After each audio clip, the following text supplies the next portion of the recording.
Joining us now is Congresswoman Tulsi Gabbard. She's an Army combat veteran from the Iraq War. She's also a member of the House Armed Services Committee. Congresswoman Gabbard, thanks very much for joining us tonight. Nice to have you here.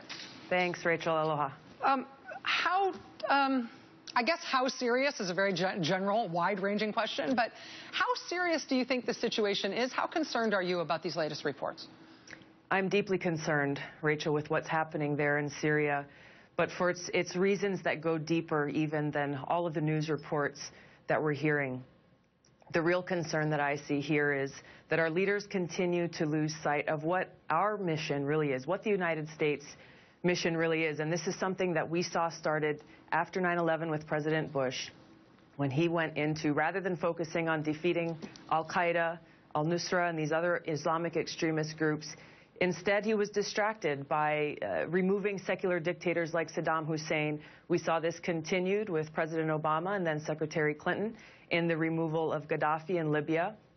And in both of those situations, Rachel, we have seen the results. The results are countries that are overrun with chaos and Islamic extremists. And this is the danger that we're seeing now with this lack of focus on mission and who our enemy really is in Syria. And here's the irony in all of this, and the thing that's deeply concerning to me is that the United States is actually partnering with these Islamic extremists on the ground, al-Qaeda, al-Nusra, ISIS, and others, in supporting the removal of Assad, rather than focusing on defeating our enemy, those who attacked us on 9/11. Because what happens is, as the United States and others are focused on saying Assad must go, if Assad is overthrown tomorrow, these Islamic extremist groups who are united by one purpose, and that is to take over Syria,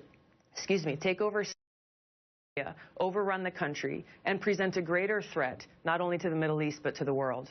The White House would say, the administration would say that there's a way to be opposed to Assad, but be unwilling to fight that war, and instead to prioritize fighting ISIS. They would say they're trying to thread that needle. I think they'd concede that it's difficult, but that's what they'd say their focus is. My question is whether or not that focus is being realized on the ground.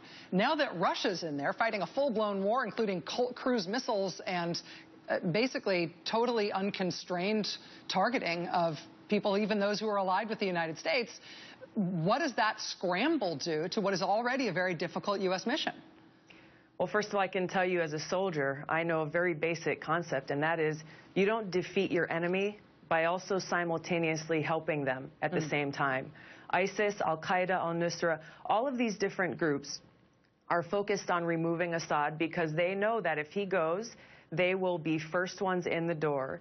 And what we've seen on the ground, the chaos and the human suffering we've seen so far will only grow by many multiples, but we'll also see now these groups will have all these capabilities that Assad currently has. So you know what Russia sees right now is they see this outcome if Assad falls. So they're attacking these groups, these Islamic extremist groups, who are trying to take over this country in Syria. And what I'm saying is, for us in the United States, what's in our best national interest is to focus on exactly who our enemy is and not continue to fall into these same mistakes of the past and get into this mission of toppling secular dictators that we know will end very badly, not only for the people in the region, but for the American people as well.